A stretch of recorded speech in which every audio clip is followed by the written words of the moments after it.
think it's going to help. She's not a plumber.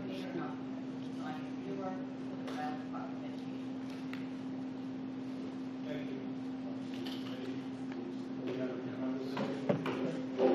Members of the public, thank you for coming. It's actually a pleasure to see so many concerned citizens. Typically, at school building committees, we don't get this kind of turnout, so that's a good thing, because it's about your kids, our kids, and so thank you for taking time on your busy day to come here. Can you all hear me, or do I need this mic? That might be a good idea. Can you hear me? All right. Yeah. Okay. So I'm here today to provide a little bit more guidance on the process of the application. Unfortunately, and I have with me members of our IT, and we're here to answer some questions from the building committee regarding this application. So if you indulge me, I will read some prepared statements. So thank you, Superintendent, members of the committee, for requesting clarification on this process. I know that there's some confusion in the community, and the documentation necessary to advance North Smithfield's project for approval to the Council of Elementary and Secondary Education. The Rhode Island Department of Education is guided by what is in the best interest of students, and this includes ensuring that our students have a safe and healthy learning environment, and that the proper funds have been allocated for this purpose.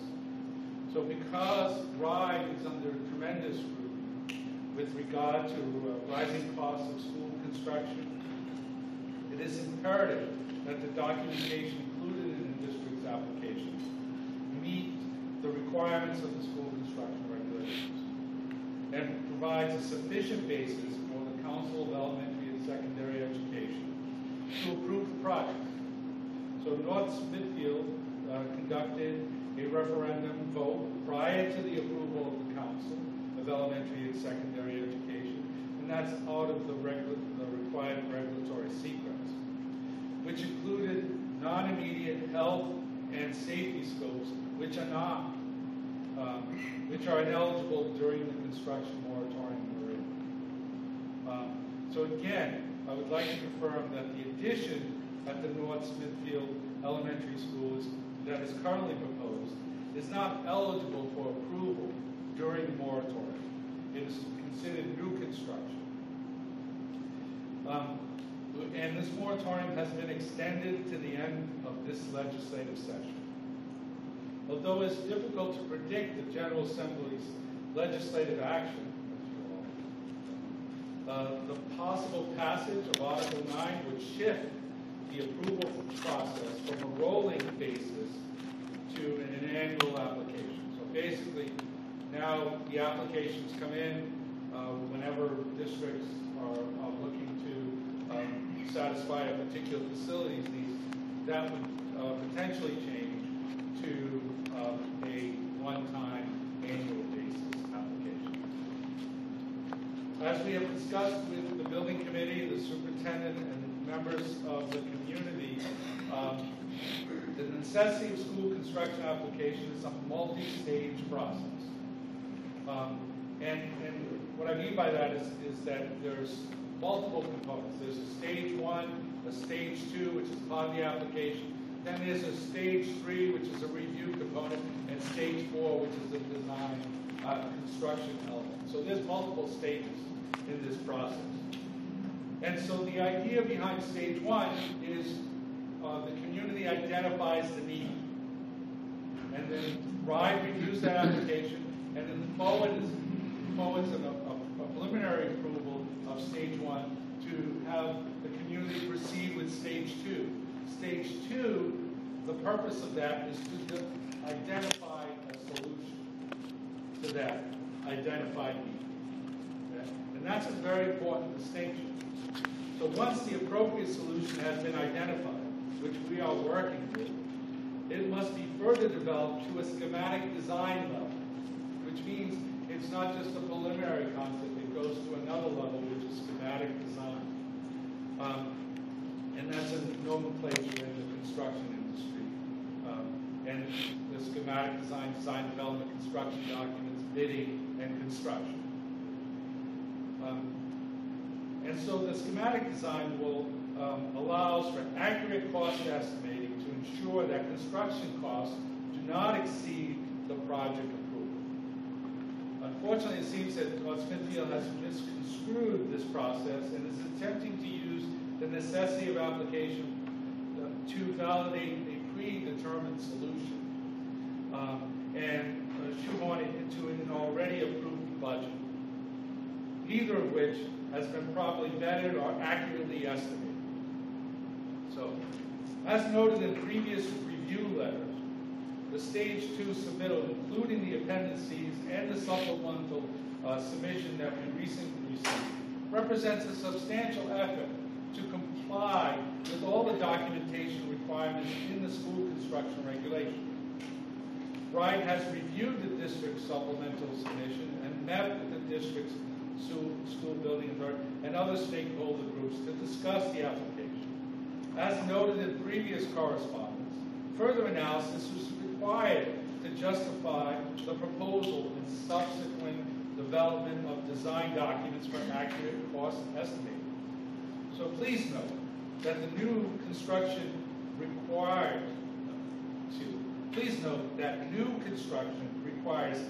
careful consideration and vetting to ensure that an addition is aligned with the needs of the district. It is no different in the case of North Smithfield, where the proposal is intended to consolidate the elementary school population into one large elementary school. This proposal substantially changes the character, the composition, the operation of the existing elementary school. And as such, must be carefully planned to ensure that the school's educational program offerings are not affected. Per your request, the following is intended to clarify the request for further information as part of Stage 2. In order to fully understand the impact of a 4 or 6 classroom or 2 classroom addition, the district must provide a fit analysis of the educational program in the proposed facility that addresses the creation of smaller learning communities necessary in the school of the proposed size, and is a rather large school, as schools around the state. This analysis must be based on a 5-year enrollment projection. That's a projection that the community takes. You hire a demographer to come up with that projection, and that's the projection we use to assess the application. And it includes a side-by-side analysis of spaces per the space standards in the school construction regulations, which outline what the Board of Education, then the Board of Regents, now the Council of Elementary and Secondary Education, deem appropriate for schools of particular sizes and the spaces that would be in line with the basic education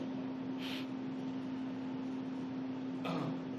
And if there are deviations from those guidelines, that justification be given for those deviations. So if for example, the cafeteria isn't big enough, why is that justified? Or if it's too small, however. Furthermore, the documentation must include the impact, for example, on food service, on lunch schedule, traffic studies, transportation impact, parking, impact on surrounding wetlands, and the issue of the gas pipeline that runs through the site. So only once all these issues are reconciled in an educational facility plan that has local support can a detailed cost estimate be developed. This cost estimate must be compared with other options including the renovation of the existing Hallowell. Finally, please note that the the district and town stakeholders and decision makers can now embark on a building in addition as a short-term solution. So a modular building or something of that nature that would not be the school construction regulations require that approved projects have a useful life of 50 years for new construction or addition to any existing building. In your letter, you requested guidance regarding projects submitted in stage 2 that may be considered as health and safety improvements. And this is an important thing. So how do we move the projects forward in the current condition, the moratorium? How do we get some of this immediate stuff approved? And that's really one of the reasons why I'm here, is to try to move that along. So stage 2, although it is difficult to predict what scopes of work may receive approval in stage 2, included several projects at the North Smithfield Middle School and High School, including ventilation issues and indoor environmental quality issues that would be considered eligible for approval under the moratorium. So those projects could be moved forward. As noted previously, please understand that this review is a standard part of our school construction application process. As I said previously, the stage 1 process is identifying need. Stage 2 is a process of coming up with the solution to that need. And that's really where we are. So this is a normal process. And this is all necessary in order to receive Council of Elementary and Secondary Education approval and establish eligibility for housing aid reimbursement. So I am here along with colleagues to answer any questions or be of assistance in any other way. Thank you. And I just want to feel that hopefully we can wrap this up by 7. If I have a prior personal engagement, would appreciate it. So thank you.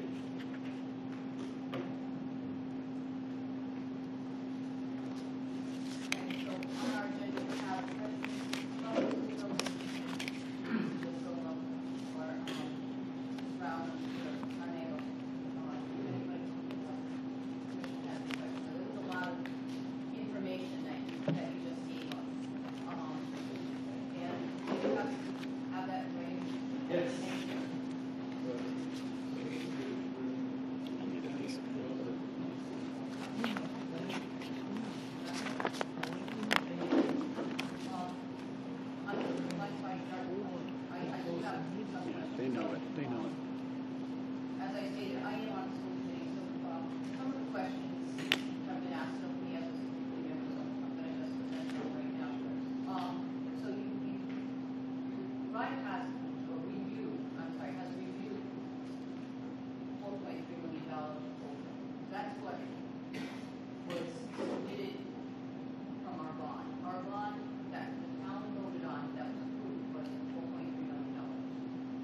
So from what I'm hearing from you is, we're still in the process, and right now we're at this, and the process is eventually for us to figure out how to whittle it down to meet shoehorn into that $4.3 million.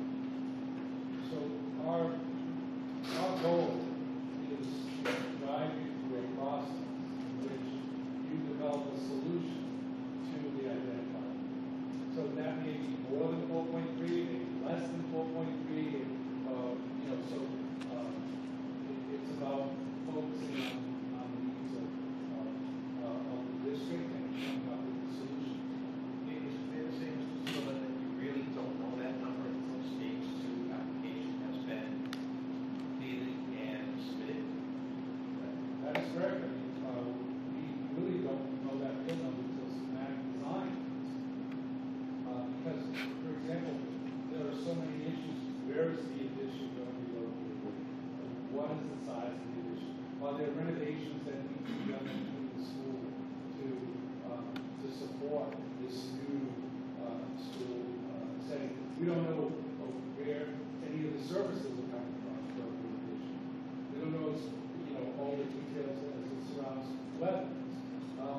goes on, you don't understand what the impact of addition of multiple buses to a site that's already pretty constrained.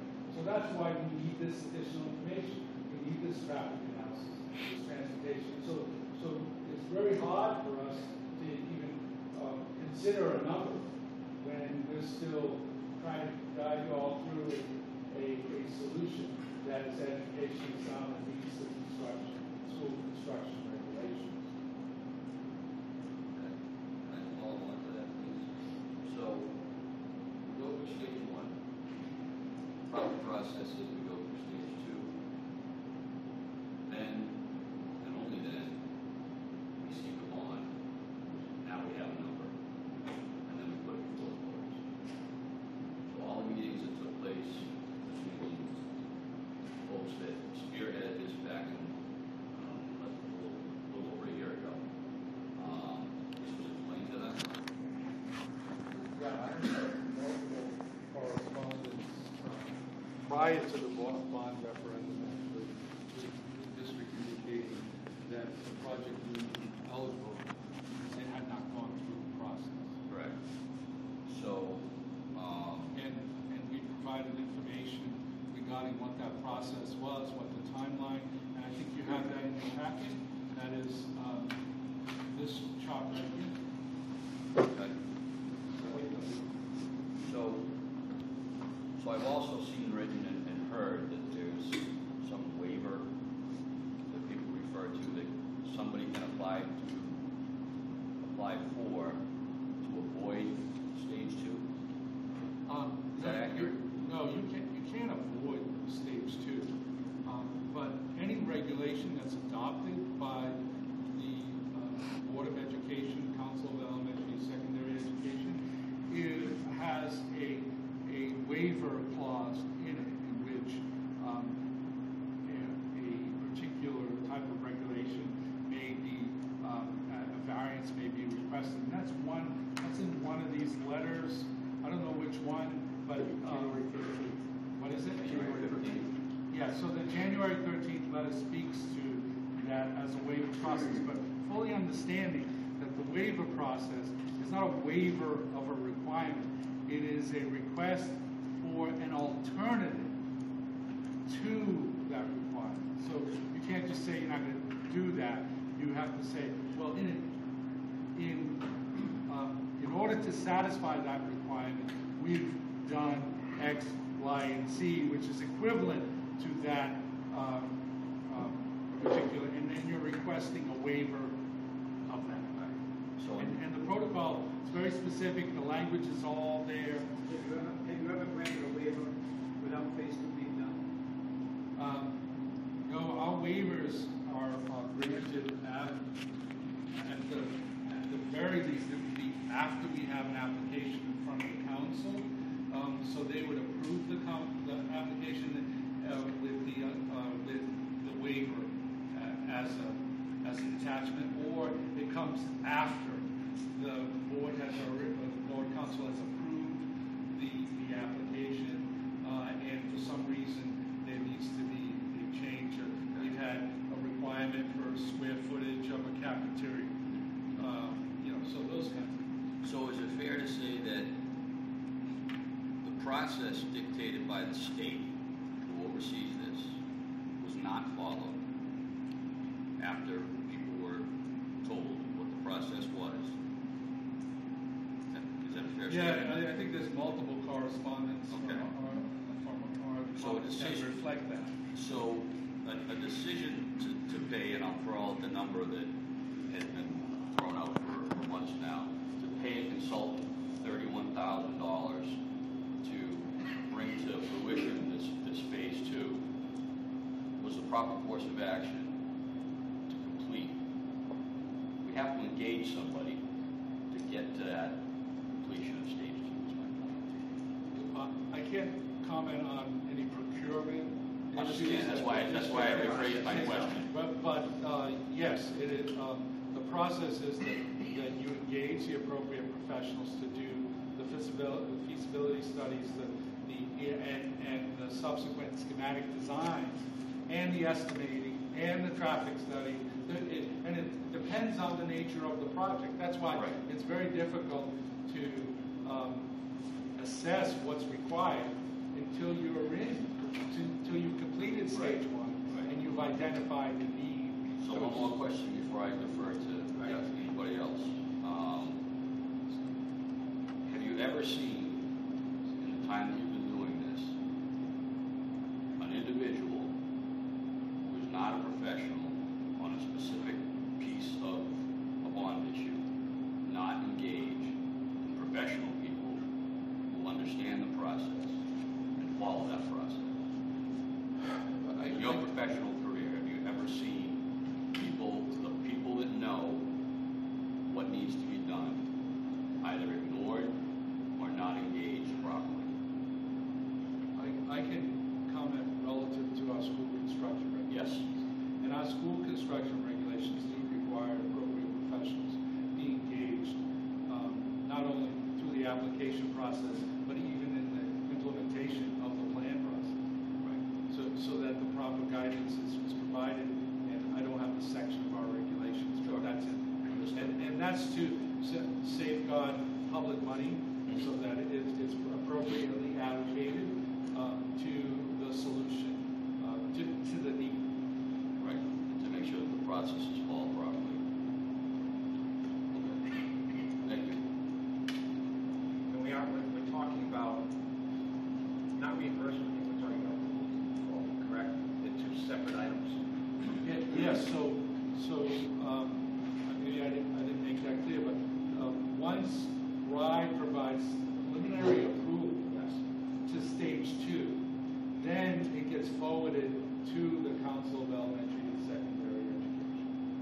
So until RIDE has provided that preliminary approval, then the project doesn't move forward to the council for consideration. And so it's important that as I stated before, that it meets the regulations, because we have to certify to the council that the projects that we have before them meet the regulations, standards, and level of care that they have mandated that we follow. And that's basically our job in the school construction. So there's a moratorium right now on any new construction other than safety. No. If that moratorium gets lifted as of July 1st, we have to start all over again with stage 2, or can we still work to refine and tweak it in its current state? It's difficult for me to speak to a hypothetical situation that may or may not be. And the reason I say that is last year, I was pretty convinced that I'm 80% sure that the moratorium was going to be lifted. And it wasn't. You told us that. Right. That was in January. And it became money. So, You didn't know.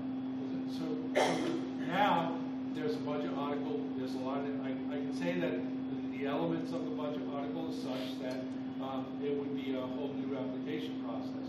And the reason is because we would have to weigh priorities of projects on a state basis, on an annual basis. So, for example, we would need all the applications in here in order to properly prioritize which ones rise up to immediate health and safety and so on. That kind of. So it would be safe to say that if things go as they're currently proposed, then you would have to stop them.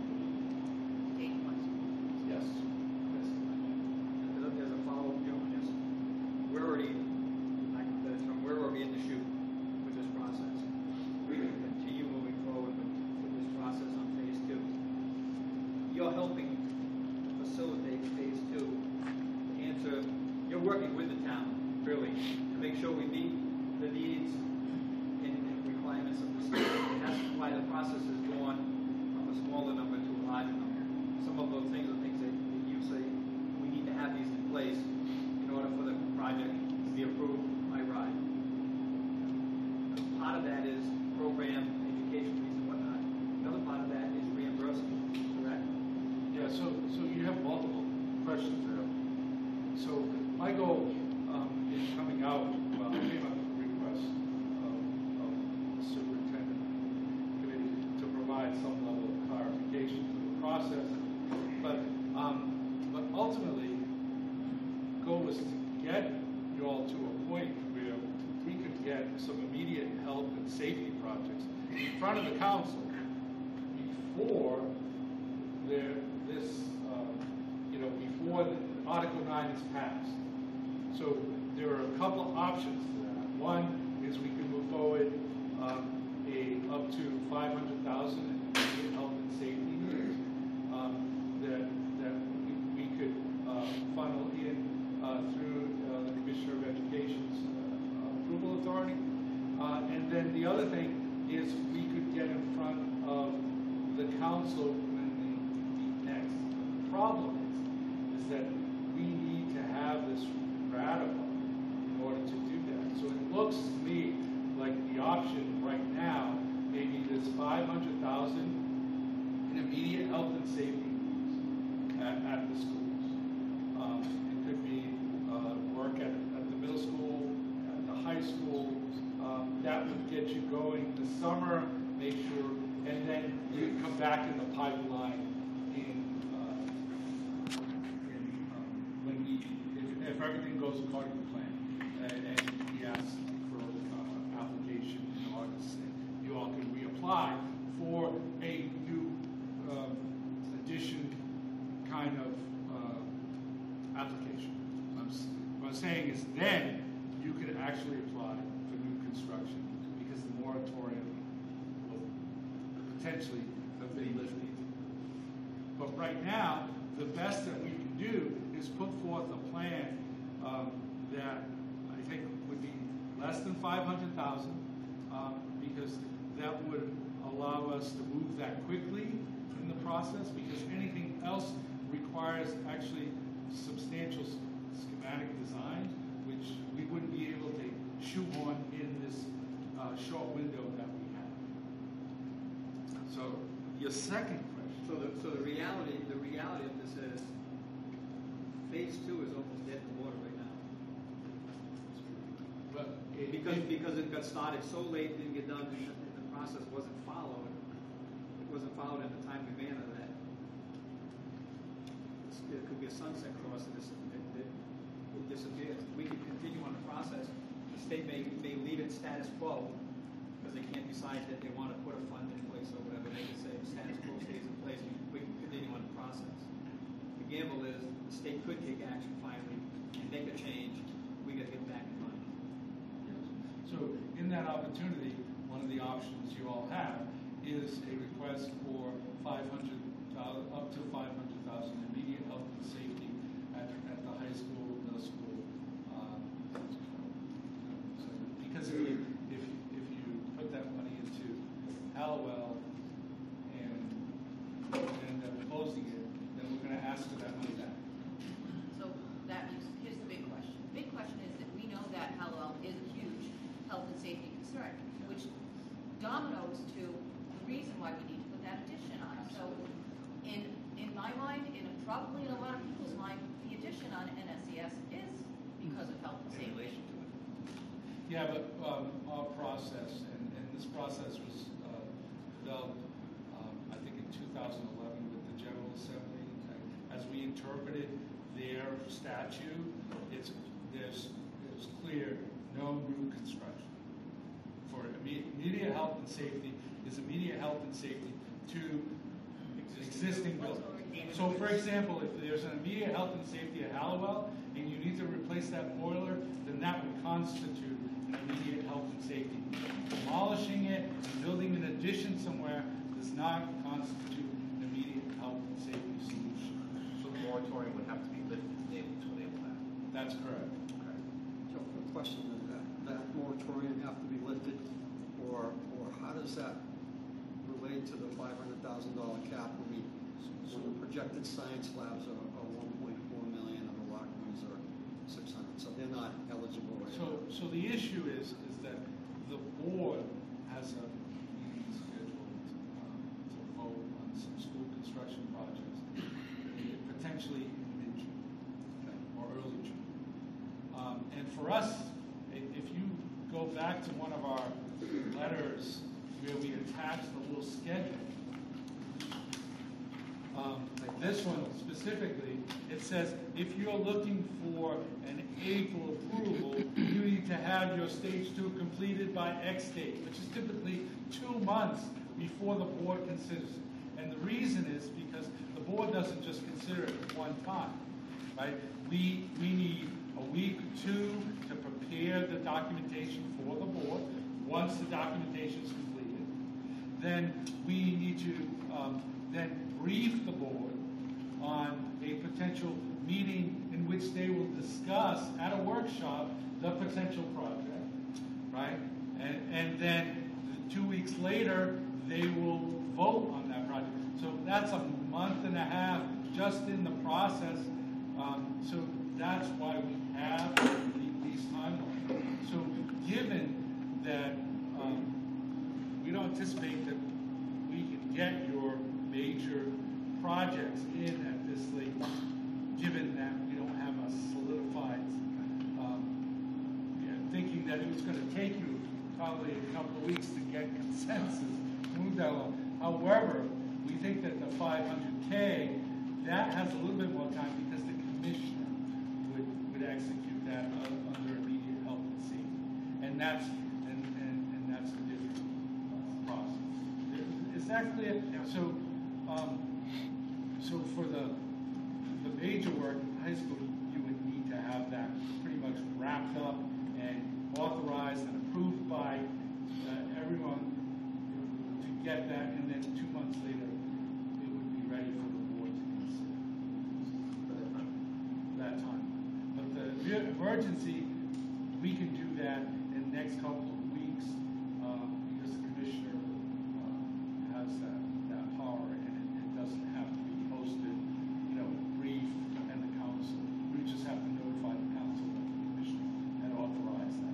But it has to be immediate health and safety, and it has to be a particular, identified need. It has to be certified not only by the superintendent, but also by the professionals. Professionals have to stamp and certify that work is immediate health and safety. And then we will move that forward, because it's not a question of the need. You obviously have immediate health and safety needs that you need to address. It's the question of the solution. And that solution is bogged down. And then, as you had indicated that we have requested the 5.9. We don't request a number. What we do, we take you through a process. You want certain work. We take you to the process. We don't know what the number is because we haven't assessed what the traffic is going to be. The bus and parent drop off at that elementary school is going to be. And right now they're all one. And you're adding additional staff and you're going to need parking. Right? So that's just one element that rises up. But also food service. The food service space right now is well under our ride regulations. Our ride guidelines, and so we would need some food service vendor or consultant to ascertain that that's adequate to serve all the kids you have. And you have to remember that serving, a large quantity of students that you are proposing, kindergarten kids take a long time to corral into doing anything. It takes them a month to learn how to do their trade, beginning to end. And It does. so we just built. Right now, there's 450 students there, and you'd be adding another 200. So 3 months, you certainly couldn't do it. And parking is a nightmare. We are very, very lucky that a child has not been seriously hurt in that parking lot, with 100 parents that pick up their children and drop off their children every day. At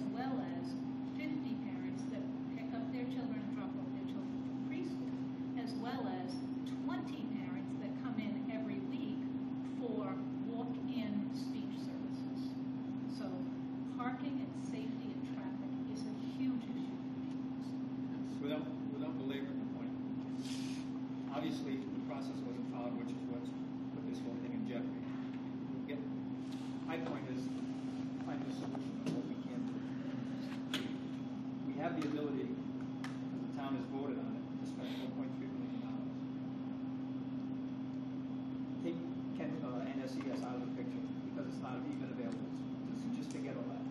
But we have work that we've identified, and that you've identified with us, some issues like the fire alarm issue, and the science lab, locker rooms, and some other issues. Can we still get those things going, so we can get something done? So up to. Or is it only, It's only that 500K because of where we are. However, if you had it all worked out, tomorrow, and if you had a package to me, and we could sneak it in, I don't even know that I could. it's that tight. It's really that tight. I mean, we're preparing right now the stuff for the board meeting that is coming. So, but I can say with some level of surety, as long as the commissioner is on board, and she will be if you certify that it's immediate health and safety and need it done.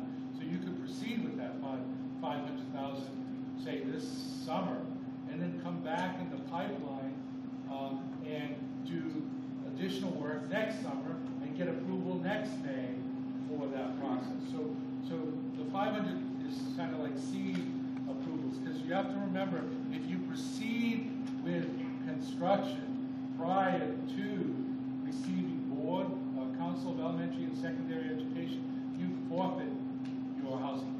So you won't get anything.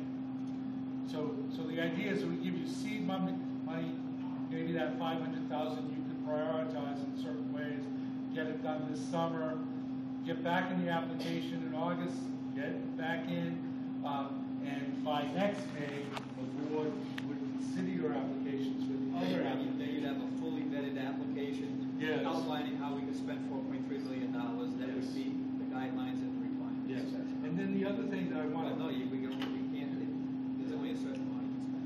The other thing I want you all to be aware of is that bonding for school construction is just one vehicle in order to afford school construction. Many communities have capital reserve funds that they use to in lieu of bonding. And I can't encourage you more, because then you will have a local revolving fund. That's reimbursable. So you take the reimbursement, put it back in the capital reserve fund, so whatever your percentage is, so that's something that we recommend. So typically, when we go to the board for any community, we go to the board with a bonded project for major work and capital projects for small. And that's one of the things we encouraged when we went through the walkthrough. There was significant ceiling tile damage, mold, stains in a couple of buildings. And so we recommended that is a perfect opportunity for a capital reserve fund, because now the district replaces them on an as-needs basis, doesn't get any reimbursement. So if that gets lumped in, then you will get your reimbursement on that scope. So that was the other recommendation we had made. I didn't mean to say that you would put dollar figures on it, Yeah. but the dollar figures came with recommendations from the professionals on what you were recommending to do. What would you consider a small amount of capital money? $1 million, $500,000? When you say small capital project to do in town, you have it for the community to hold a capital fund. What do you consider? Well, it depends on the availability of funds for the community. It varies. It depends on your needs. You have to address, the school committee is responsible for addressing immediate health and safety needs. So it depends on what those needs are and what the community can afford and bridging that gap. But I can tell you that in a community like Providence, a $5 million capital fund gets them $20 million in 7 years worth of work.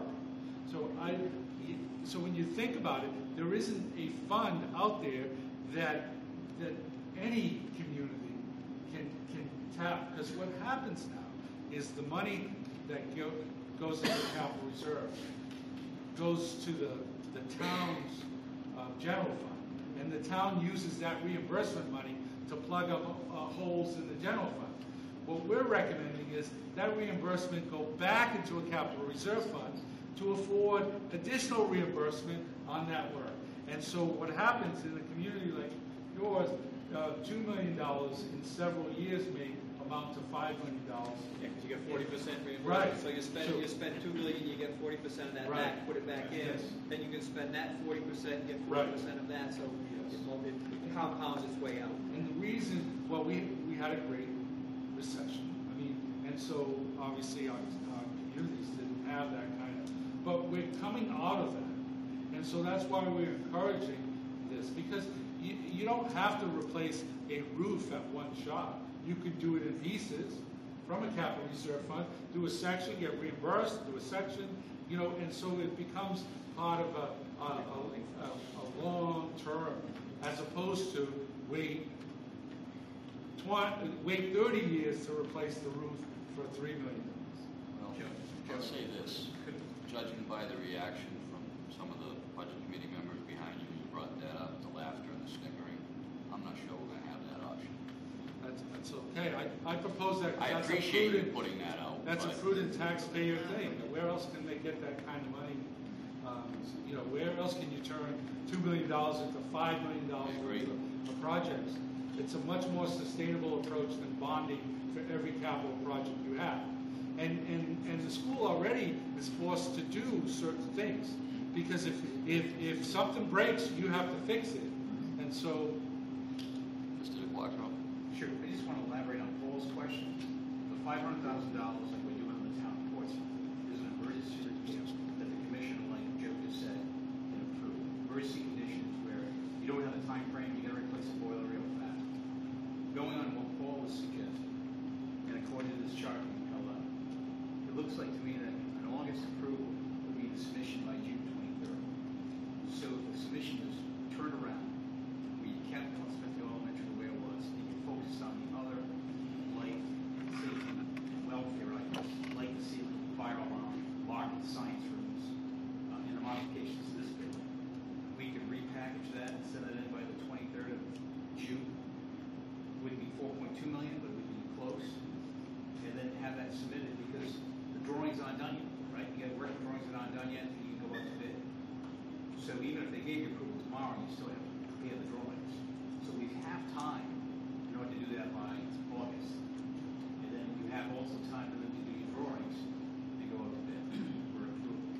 Joe, is that an acceptable process? Yes, okay. First of all, Dave, I'm sorry, we all know who you are, but can you introduce yourself for the people that don't? Principal at RGB. Thank you. All right, so, what you're saying is, for this processing stage 2 again, another submission. You modify the existing, I think that's where Paul was going. Okay. Okay, the past, how do we move forward, how do we do this? Joey mentioned the schedule. Correct. So you take some of the items that were passed in the bond that had to do with life safety and welfare in the high school, in the middle school, and even the elementary school, the fire alarm. You package those, you submit that by June 23rd. Then the commission can actually vote for that in favor by August. Meanwhile, the building committee can still vote, join, drawings can be developed. And if you get proper approval in August, then you can get reimbursement for those funds. As an alternative way, am I correct, Paul? Well, that's what I'm asking. What Joe was saying, he didn't think that could meet the timeline. I don't know. That's what I was asking. Is there a way to salvage this thing?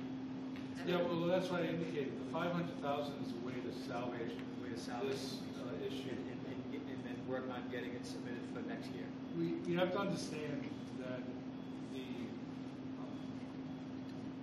Article 9 will change the process. So I really can't speak to what would happen after. We don't even know that. Yes, we don't know what the situation is. So it's hard for us to, but we know that before that Article 9 is ratified, that we can get an emergency approval of $500,000 to get you going. That's what we, that, obviously the commissioner could override. That's my recommendation, is that you all proceed with packaging. We could work with you as to what is necessary to get that, and you can turn that around in a couple of days. think anything beyond that is going to be almost impossible. The problem I'm seeing and I'm hearing and I know is the voters voted to decommission Hallowell. That's where we want to go. Are we stuck in the mud now? Are we out of luck, we can't do this, and the voters voted for something that's definitely not going to happen at this point? At this point. How The did school our committee- elected officials tell us we were gonna get $1+ million back without doing stage 2 first? The voters were told on that part. That's why a lot of people voted for that. Sorry, your question. So my point is that ultimately, the responsibility of facilities and educating the students in North Smithfield lie within the school committee and the responsibility of the town to support those facilities.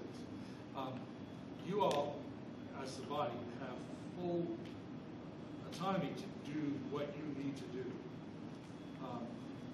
And our review is first relative to reimbursement.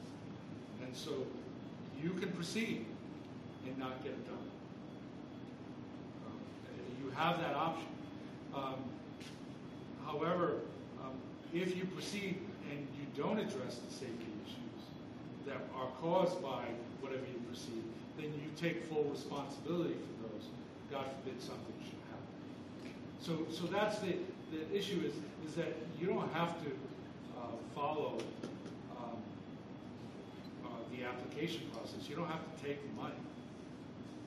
But if you want to take the money, you have to follow the process as dictated by the council in regulations that have been in place since 2007.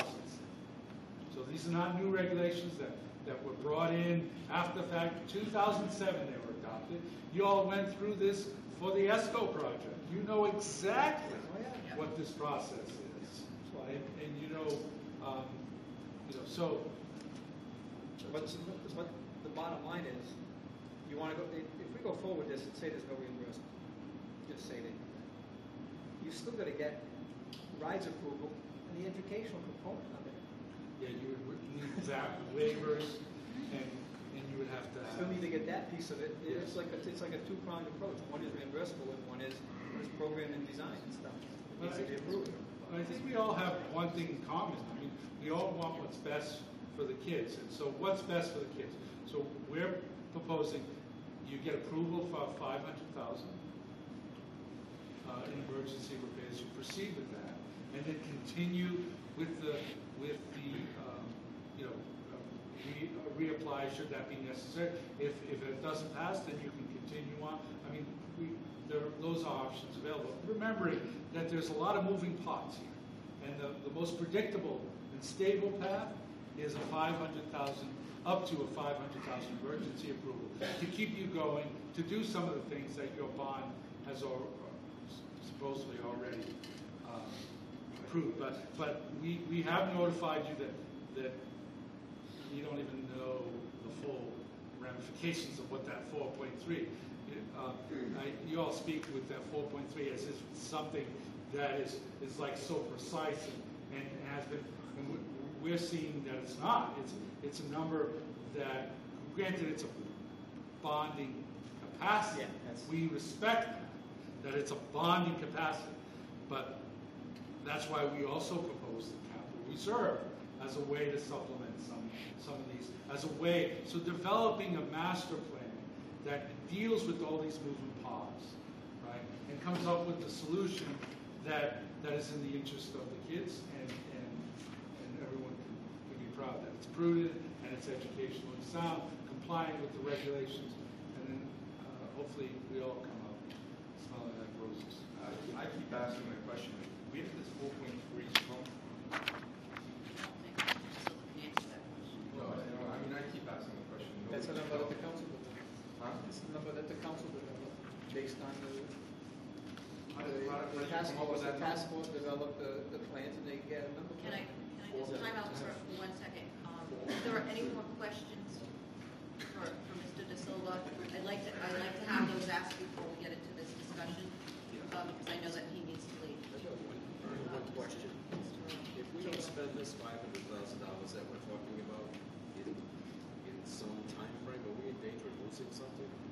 what's the magic of spending the $500,000 without knowing exactly how much we're gonna spend in total? So the magic of the 500,000 is it's an emergency approval in which you have to move forward with repairs, emergency repairs that you need, and get those reimbursed. Without anything, any work that you do for the next, till potentially for the next year and a half, you would have no reimbursement potential. So this is like getting an amount that you could do. God forbid a boiler shoots and, or your generator goes and your fire alarm system's not working, you have to replace that generator. So you're going to pay for the full price. With this emergency approval, you would be eligible for reimbursement should that happen. Because right now there's zero authorization for housing aid for the community, and I would think that you will be able to find $500,000 in the next three years of approvals. So one question, just as an example, I know you gotta go. Just to be clear, if the elected leaders in the community wanted to spend the $4.3 million according to the way they determine, let's say it's science lab, locker rooms, whatever, and they don't have to go through stage 2, but they do have to submit the specs, the educational specs to RIDE for review, or am I missing it? Yeah, so as I said in my, there are actually 4 stages, right? Stage 1 and stage 2 is an application process. Yep. Stage 3 is a design review process. We review schematics, design development, construction documents before it goes out to bid. And so we review it per our regulations. And then there's the construction. So there are elements that during that process. The board has established standards for all Rhode Island school construction projects. And that's what our review is. So, I appreciate it. Thank you. Thank you for Thank your you so advice. much. Can we just have a No questions. recess? Oh, no questions from the public are being entertained? No questions for Mr. De Silva from the public. Thank you. You don't accept any he's not. questions? I have Thank to you, leave at Mr. 7. Fine, so we're going to recess. Thank you.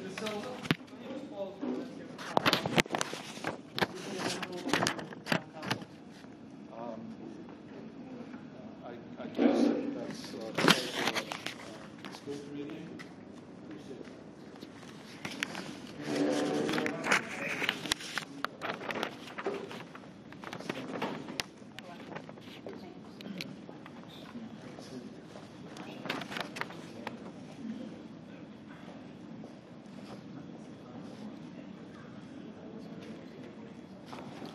Take public comment.